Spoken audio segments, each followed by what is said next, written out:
Hello, everyone, and welcome to another elite episode of the Get Authentic with Marcus show. I'm your host, Marques Ogden. On today's episode, we are joined by Mr. Eric Redden. But before we get Eric to the stage, I want to thank one of our amazing sponsors. I want to thank Money Ripples, owned by Mr. Chris Miles. His organization helps you to create a way of growing your wealth through alternative investments. Chris is awesome, and he's a great guy that knows how to help you do just that. Again, we thank Money Ripples for sponsoring this episode. Now, here he is. Eric, how you doing today, Eric? I'm good, Marcus. How are you? I'm doing well, my friend. How's it come on your way? It's beautiful. It's another sunny day over here in northern Kentucky, so I'm happy with the sunshine and I'll take it. Very good, my friend. First question, Eric, what does the word authentic slash authenticity mean to you? I would say there's a few definitions when you're thinking of the word authentic. For me, the first one's going to be being the best version of yourself. And whatever that means to you, just always working on getting a bit better every day. The other one that I would say would come down to full transparency and honesty when it comes to dealing with other people. Every day we're going to have tough conversations, we're going to have good conversations, but people and letting them know the full truth of what's happening. And the last one I would say is always accepting that just like yourself, people are learning and growing all the time. So what might be the truth today might not be the truth tomorrow. So accept people as they're changing, just like you're changing every day. You know, Eric, I really respect that because we're constantly changing. And if we're Mhm. staying the same, then we're not growing. If we're not growing, we are unfortunately dying. So I respect that wholeheartedly. Eric, tell us a little more about yourself, the work you do, a little bit about your backstory in that regard. Sure, yeah, just to give you a quick background on myself. So I really boomeranged around the last few years. After college, I moved down to South Florida and I was in the Palm Beach County area and got into marketing at a few different organizations down there. And through marketing, I really stumbled my way into franchising, which I'm in today. And nobody ever really expects to go into franchising. They sort of fall into franchising, is what I always say. And I did the same thing. I joined an organization that was based out of Palm Beach County. They had 800 locations in 50 countries across the globe. And I started in franchise development. So I worked with people who wanted to start their own business. And I would walk them through that journey of how do I get into franchising for myself and really enjoyed that role. And, that role took me from South Florida to St. Louis, Missouri, and to Charlotte, North Carolina. And during that time, I actually ended up leaving that organization and creating my own consulting firm for a while. So I was working with small emerging brands around the Carolinas, helping them get into franchising with their operations and their sales and their marketing and their training and was enjoying what I was doing. But I realized for me, I was missing the biggest part of franchising, and that is working with others. You're in business for yourself, but not by yourself. And I missed that element of working in collaboration with people. So about 7 months ago, I joined a company that I'm with now. It's called Phoenix Franchise Brands. They're based out of the Detroit, Michigan area. And we focus on the home services brands as well as pet service brands. And I'm still on that journey today. I get to work with people who are interested in starting a business. And that's really where my passion lies, is helping them not only leave that corporate America job and get into something for themselves, or if they do have a business, helping them expand their portfolio by adding on new revenue streams. But realistically, what that all does, Marcus, is it helps somebody change the legacy of their family and their next generation. And that's really what franchising's about, is changing your story and giving your family and giving your name a legacy that you never thought would be possible by helping you grow your business. No, Eric, I love this because you're right.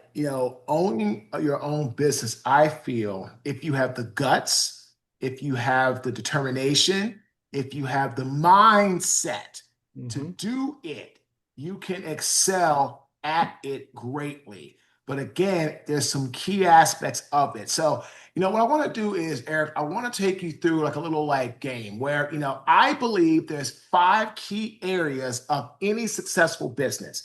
Franchising doesn't indifferent, doesn't matter to me, right? And I'm going to tell you what I think each one is. We'll start with one. I'll tell you what I think. I want to hear what you think, and then how do you help your clients with your awesome corporation excel at mastering that area? Okay. The first one is branding. All right. Hmm. Branding is all about your messaging, what you stand for, your mantra. It's what people get to know you for and or by, right? I feel branding is huge because without messaging, right, Eric, they're not going to know if they really want to connect with you or not. How do you and your organization help your clients when it comes to the art or the area of branding in their business? That's a great question. Well, and I would say branding comes into two aspects. There's going to be your corporate brand and then your personal brand, right? So, from the corporate brand, let's look at what franchising does. That provides you the blueprint. You get the website, you get the social media, you get the email campaigns, you get the marketing that's going to be that name in that community. And you're going to have a large nationally recognized name that you're going to get to utilize in your market to really promote yourself and build your business. So that's the one element. The second element is going to be your personal brand. And, not everybody has this, but, we all have social media today. So there's ways you can build your personal brand on there. There's ways that you can brand your family. Does your family have a mission statement and that, family values? You might have a business with a mission statement and you preach that mission statement all day, but do you have that with your family? So there's two different aspects of that branding. Is what do you represent when you're in the office and what do you represent when you're out of the office?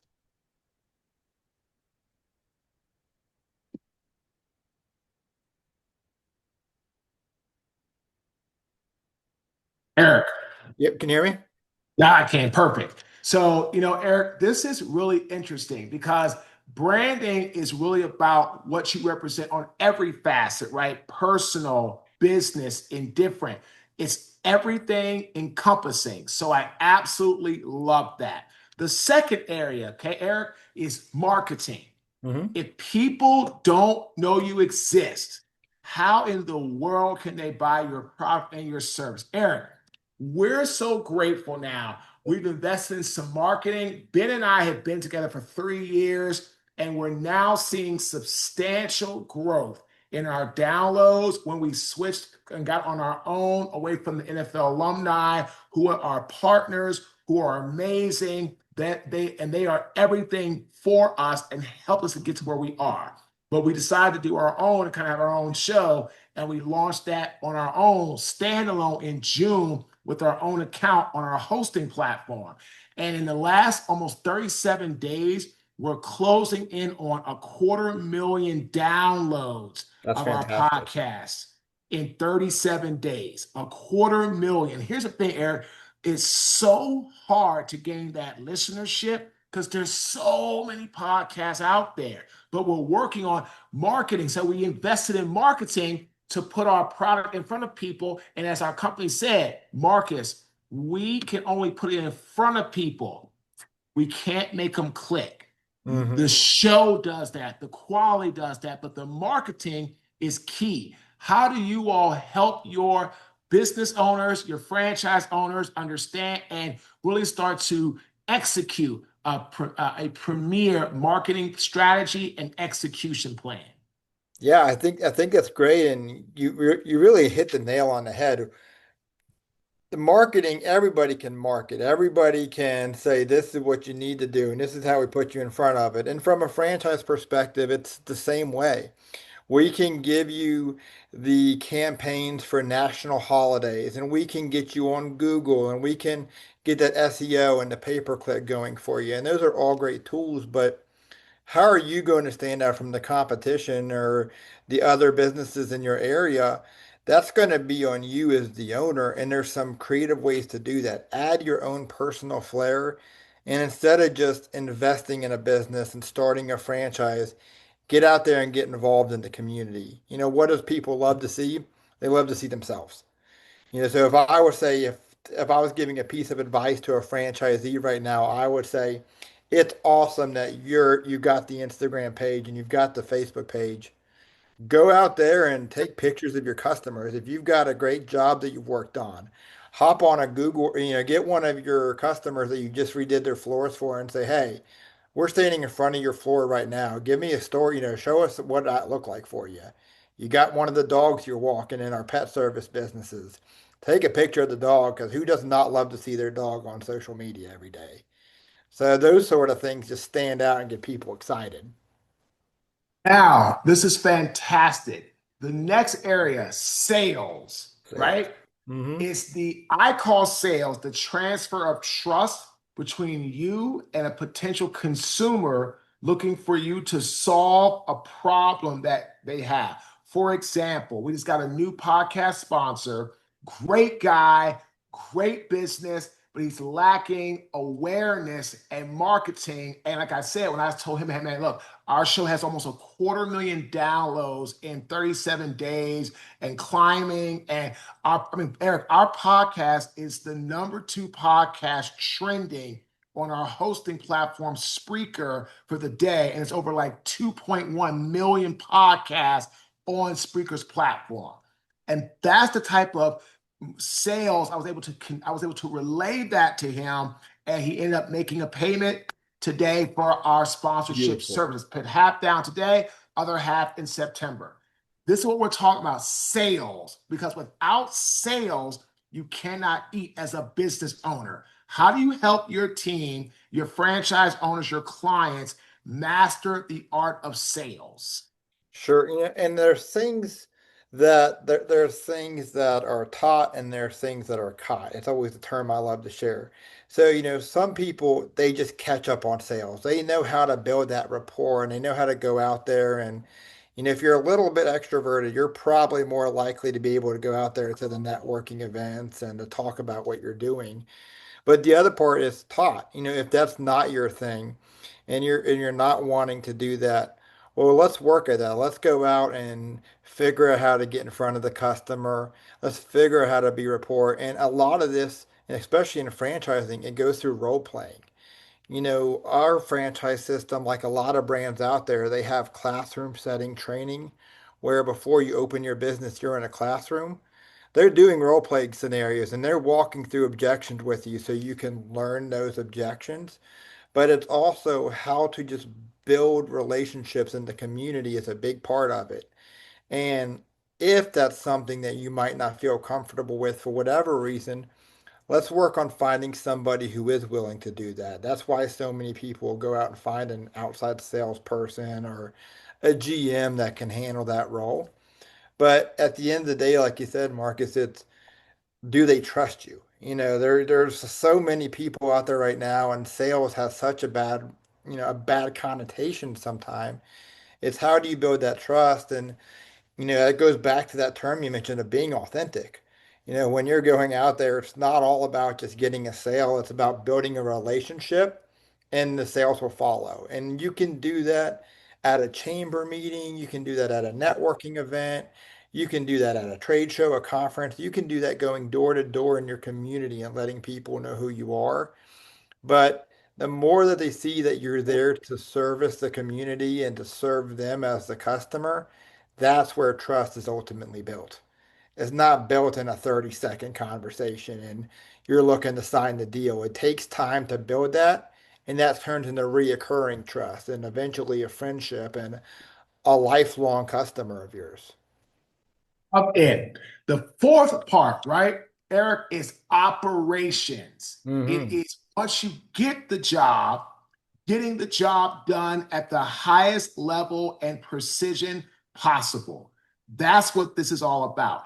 Can you explain to people how you all help people from the operation standpoint that when they get work, they're awarded work, that they can be able to execute the work to keep the sales coming in and repeatable and start to master one of the most important aspects of business, right, Eric? Referrals. Hmm. And that's a great one because, realistically with franchising, that's franchising in a nutshell. It's processes and procedures. Following the processes and procedures from day one, because you got to think about it this way, Marcus. What you're doing is not brand new. Somebody long before you created this process and procedure, and all you're doing is implementing it within your community to take that to a new market. So we've done all the heavy lifting. We're giving you the tools to be successful. Now, for us, that includes hiring, helping recruit your staff. That's going to be things such as marketing, like we talked about. And then we give you the blueprint, we give you the playbook to follow to do the job. And, franchising's evolved so much over the years. We went from giving you a physical paper notebook saying this is how you do your business to now it's videos, it's QR codes. One thing I love about our brands is we actually have our founders of some of our brands are still on the payroll with our corporate team, and they're the training instructors. So if you've got a question on the job, you FaceTime them and they'll walk you through the project. But following this blueprint and knowing that all the jobs are going to be done similarly, doesn't matter if you're in Cincinnati or if you're in Raleigh, Durham, if you're in Charlotte, Georgia, every job's going to be completed to the same level of quality. That's how you build a strong franchise system is through processes and procedures. Ladies and gentlemen, if you have a business that doesn't have, a marketing plan, if you're a business without standing operating procedures, you put yourself at a huge disadvantage. I'm gonna be very authentic, Eric. For a while, long while, we didn't have a good marketing plan. We didn't have standing operating procedures. That's not till recently we've implemented that. And by doing that, Eric, we're seeing such a substantial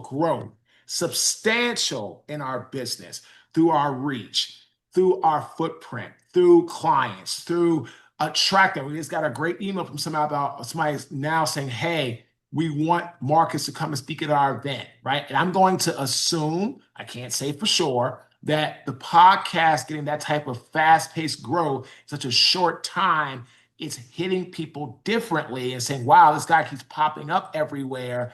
That comes into the procedure and the system that we didn't have until recently. So, what Eric is saying is brilliant. And again, please take note, if you get a job and you don't do a job at a high level, you will not get repeat business and you will not get, referrals, period. And Eric, and the last, to add to go that, ahead. Marcus, if you don't mind, just one other thing for if it is somebody and you've got this idea in mind of I've got this business and maybe I do want to expand it one day. You don't have to start with your processes and procedures in place.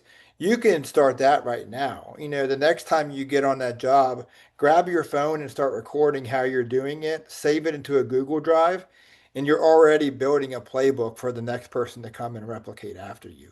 So you don't have to start day one. You can do it today. That's just how you continue to scale because ultimately, what's our job as business owners? We want to hire people to replace us down the line. And with that person having that blueprint when they get into that role, it's going to ultimately give you the job to do more of that strategic planning and focus on scaling your business over time. I love it. And the last part is going to be finance. Eric, talk about how you all help people get processes and procedures in place to collect the finances and get all that stuff done in that regard. Yeah, and that's really where it comes down to, how do you get paid? Because ultimately, that's what we want. And we all want to get paid in business. And for us, it's going to be through our proprietary CRM systems that we have with our brands. And every company is going to be a bit different, but we've included proprietary systems in our company that actually will not only do the billing for you, they'll take on the payment, and our corporate team actually takes care of the payroll and the back office support on behalf of our owners. And that's something that really helps us stand out in the market because we handle that back end part of the finance piece. So you can continue focusing on your main role as an owner, and that's growing and scaling in your community. I love it. And so now, ladies and gentlemen, the five keys, right? Branding, marketing, sales, operations, finance. Eric, can you just give a recap to people listening about how important these five aspects are? Did I miss anything? Would you take something out? Would you add something? Let our audience know from your expertise perspective. What are your thoughts on this? No, I think you hit it. All of them, as different as they all play a part in the role of growing your business. There's synergy between all of those elements. And ultimately what it is growing your business to scale over time. And as I'd mentioned before, just knowing that you're in business for yourself, but you're not by yourself. And that's why us as a franchisor puts these tools into place so you can do that. Ultimately, at the end of the day, it all comes down to you want to make sales, which is huge. And you also want to follow the processes and the procedures of the business because that's going to keep the flow of the projects going smoothly. So that's really what it comes down to. Not saying that not all of them are not important because they are, but making sure you're getting sales and making sure that you're following the operations and the processes to continue to grow. The rest of it's going to fall into place where it needs to. I love it. So again, Eric, let me ask you this question. Mhm. What is it about you and your company that makes you all stand out against the competition? What's the why factor, the wow factor, the magic it factor to why people should work with you all over somebody else? Yeah, I would say there's a few things. When it comes to us, it's ultimately about the people that you go into business with, right? Again, business at the end of the day, it's all building relationships. And for us, I think we have one of the strongest teams in franchising when it comes to the people. We have over 150 years of experience between everybody on the team. Our CEO has been in franchising for 30 years now, which is huge for us. And then at the end of the day, our support team and our operations team, majority of them have also owned their own businesses, particularly in franchising. So you're not alone. They've been in your seat before. They've done this. They understand what you're looking to do, and they want to pass that on to you. So, when I say what separates us, we're a privately held, family-owned organization, and we care about the people we work with, and we want to do right by them. So that's our biggest thing. Eric, I wrote something down a moment ago. Oh, actually, in the last segment, you talked about, systems for collecting money and processes and the leveraging of technology. And ladies and gentlemen, this is why franchising with the right people, with the right structure, with the right system is so much better than trying to do it by yourself. Because trying to go by yourself, I understand, well, I can make more. Well, you know what? I absolutely you can, but you could also lose more. You could also not have a lot of things you need, right? Again, Eric, I started alone, right? And let me tell you something. If I could go back 12 years ago and get into what I'm doing from like a franchise perspective, like consulting and all that kind of stuff, let me tell you something, my friend, I would have done it because it took so much time to get to this point, to get to this level. And again, like I tell people, you got to pursue your dream, but at the same time, if there's ways to collaborate, if there are ways to mitigate risk, if there are ways to put yourself in a position where you can still achieve what you want, but not risk losing it all. Look at me. I lost it all in my construction company because I didn't have the systems, the structure to withstand the growth. And by the time I realized it, it was too late.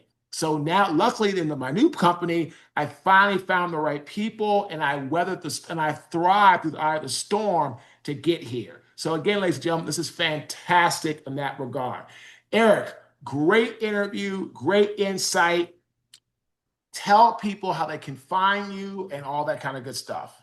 Sure. And again, I appreciate your time today, Marcus. You said a lot of good things. And, one thing I will say that's franchising is it's going to shorten that learning curve of business experience. So you don't have to do it on your own. But to find me online, the best way to find me is going to be on LinkedIn.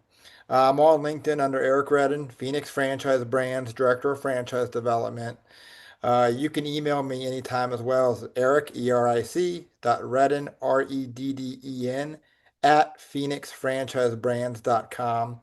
But shoot me a message on there, send me an email. I'm always happy to talk and help you just figure out what the best fit for you is in your business journey. Love it. Awesome. Again, we want to thank our amazing sponsor, Mr. Chris Miles, for sponsoring this episode. And the authentic tip of this great interview in life, find ways to get what you want, what you desire, what you want to achieve, but also find ways to do it. And if you can really see the benefit, make those strategic alliances because it makes things a lot easier for you down the line. People need to understand every successful business owner that I know of has either multiple investors, a partner, a finance, franchising structure, whatever, because they understand the human mind can do a lot of things, but it can't do everything. So learn to make those strategic alliances. That's what makes business, that's what makes life gold. Again, my name is Marques Ogden. I am the host of the Get Authentic with Marques show. Thanks for tuning in. Have a fantastic day.